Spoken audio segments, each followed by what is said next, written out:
Hello, everyone. First, I want to ask you a question.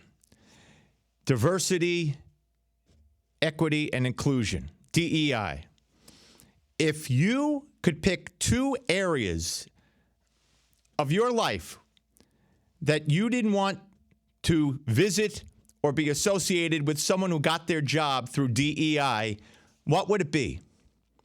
Well, one, I would say I wouldn't want my doctor to be where he or she is because of DEI. I would only want the best and the most qualified person who got there by being the best and most qualified. And number two, my airline pilot, I would think, right? Now, I want to make clear here, I want to make you aware of certain things, and then you could decide. You know, Donald Trump commenting on the horrific airline crash, and my thoughts and my prayers are to the families of those who lost their loved ones, both in the airplane and in the military helicopter. It's horrific, and those poor souls who perished in a horrific way. I don't want to get into detail. That my sincerest prayers and wishes to the families and to the souls of those who perished. But I do want to point out that Donald Trump made some comments the day after the crash, and he's taken a lot of heat. Now, we're going to get to the media hypocrisy of it all in a while. But there are some things you need to know. Did DEI, did gender or race contribute to the crash? I don't know. And Trump, after implying it did, he said he didn't know. I don't think anybody knows. But there are some things we do know about the FAA and DEI, and it's very disturbing. Immediately, I hearkened back to an interview, to a confirmation hearing that took place back in 2023. And I'm going to look at my notes here, and I'm not ashamed to do so. It was March 2nd, 2023. Joe Biden's nominee to head the FAA was being, before a committee, a Senate committee, and he was grilled by many of the senators, including Ted Budd, a Republican from North Carolina. And this was, like I said, 2023. And I remember I was doing a show at the time, and I remember playing several clips from this confrontation, if you will, this back and forth, which blew me away at the time. Mind-boggling.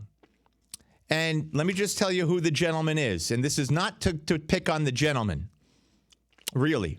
Philip Washington, who served 24 years in our military, which automatically makes him a better man than me.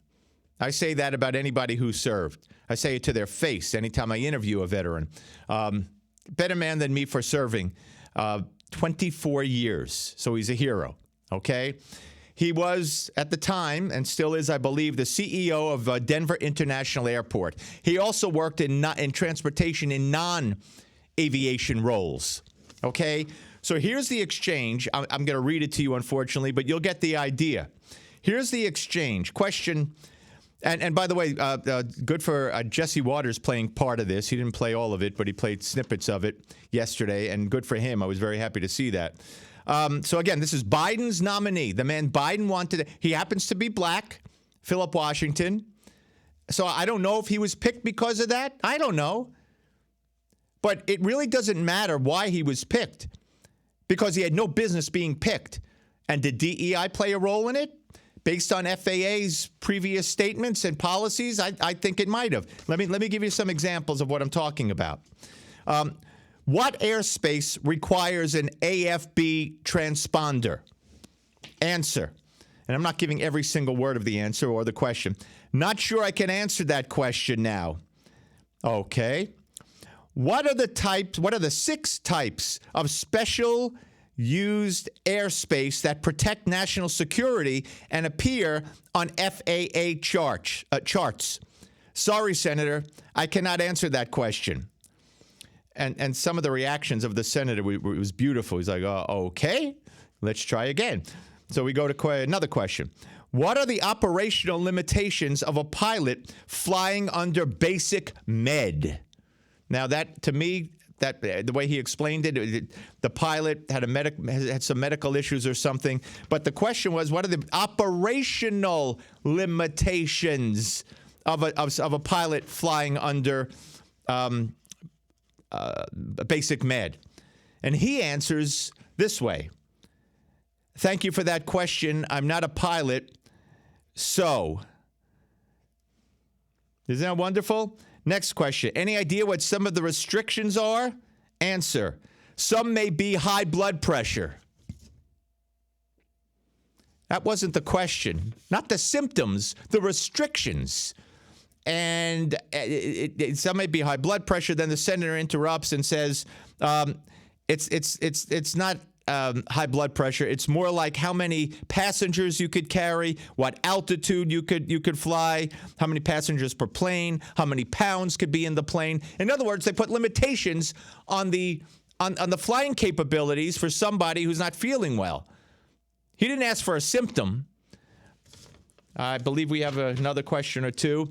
Can you tell me what causes an aircraft to spin and stall? Answer. Again, I'm not a pilot, but I would rely on our career employees and our safety folks within the FAA. Can you tell me what the minimum separation distance is for departing and arriving airliners in the daytime? I don't want to give a guess on that. Folks, how did this man ever get nominated? How? It's not his fault. How did he get nominated? Did DEI play a role? I don't know.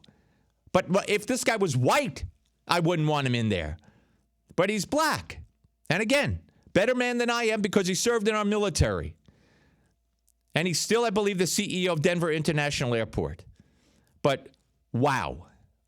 So he eventually withdrew his name. Now, there's one other thing here that you need to be aware of that I just became aware of by watching Laura Ingraham on Fox on Thursday night. Okay. Also in 2023, Biden, of course, May of 2023. This is Biden's, from how it was identified, FAA deputy, the deputy FAA administrator for aerospace and eyes. I think I wrote. I don't know what that means. Okay. He says, you ready? In a slideshow, apparently, that appeared, that the FAA did or was on their website.